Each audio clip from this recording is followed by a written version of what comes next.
Hello Gravely fans, Roger here.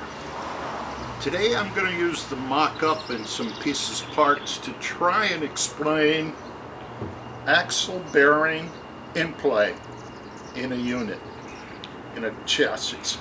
The chassis would be right here. The width of the chassis determines how far in everything here goes. But what we're concerned with is the in and out play of the axle shaft. I'm going to take this apart, remove this bearing cap. This bearing cap has a gasket. That gasket's important in spacing. When you pull the axle shaft out, first thing you'll get probably is a couple little spacers. How many? That depends on the bearing end play. This is axle shaft. This is the bevel differential gear. Notice that shaft can slide in and out quite a bit. There's nothing inside that this hits except something called a thrust pin. Let's see if I can get this one out. That's a thrust pin. So overall spacing, we go from one shaft to another shaft, and then we're pressing in on these bearing cones, bearing races. This bearing cone is pressed onto the shaft and it's right up against that shoulder. It does not come off. You need a press to get it off. So here's the cone, here's the race. To keep the race together and working properly, not sloppy, we press in on the whole assembly, pressing against the opposite one, which is pressing in also. The amount of shims necessary depends on a couple of things. How the machine was machined, all the castings, how were they machined, how close were the tolerances, yada yada, the amount of wear. One tricky little guy is this. As he wears, and this one is slightly worn on the side, that changes the end play between the two shafts, and it changes the end play on the bearings. So if you ever open up a Swift-O-Matic differential, thrust pin is right in the center of that spider pin, like so. If yours shows quite a bit of wear, they're supposed to be 1.25 inches long, 1250. If it shows wear, and you can get over here and pull in and out on your axles with the bearing caps bolted and everything in place, you can pull in and out. It may be this. You can get new ones from Richards. Okay.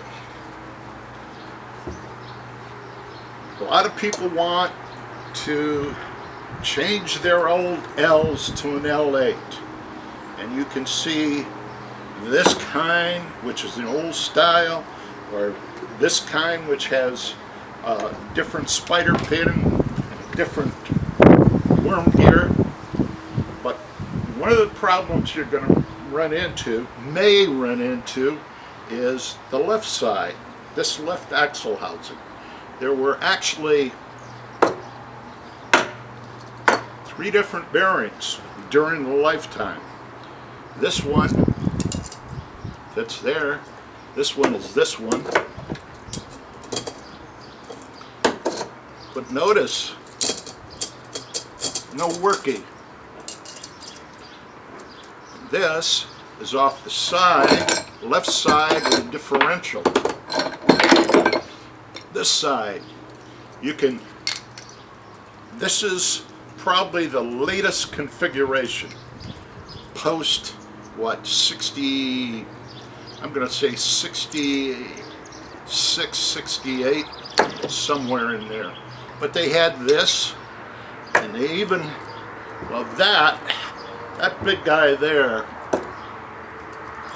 that came on the original differentials. I don't think it ever came on one of these. But this left side, if you're stuck, you've got this, well, I wouldn't recommend using this old axle housing. Let's say you ran into a bearing change between these two. The bearing is pressed on. All you need is a punch.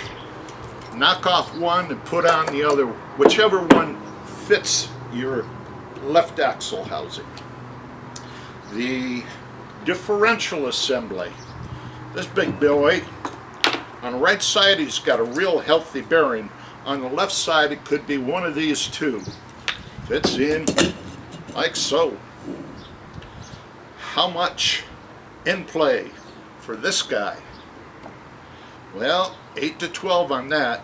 You check it without the axle being in place. You have these sides, axle housings, with shims and gaskets bolted against the chassis, and then you reach in through advanced casting and you try and wiggle this guy side to side. He needs to just wiggle so that he turns pretty free. If he doesn't turn at all, you've got to add more shims.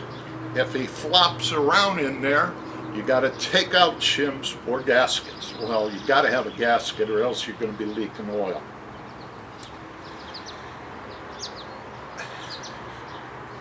I'm trying to remember what all I've covered here. That left axle housing. The reason when guys go to change a C8 or an L8 to a C8 and they say, well, I'm going to use my old housing. Well, if your old housing is pre-1963, then your left axle shaft is going to have a double bearing. That will not work. Here's the reason why. They're about a 1/4 inch shorter. They won't reach in and touch that thrust spin. You'll never be able to adjust this axle bearing in play. That's why I always say make sure you get the left axle housing that came with the Swift-O-Matic. These, the double bearing, has got a race inside, just about like that, and it was one bearing into a race, the other bearing behind the outside race, and then this old style bearing cap pushed everything in. Shims, you could shim it till you get the proper end play on this axle shaft. This one, I don't have the bearing quite started in, so I'm not going to mess with that. But that's when they checked axle bearing in play on the double, you had to do left side and right side. Nothing was touching inside the center of the tractor. That's kind of the highlights.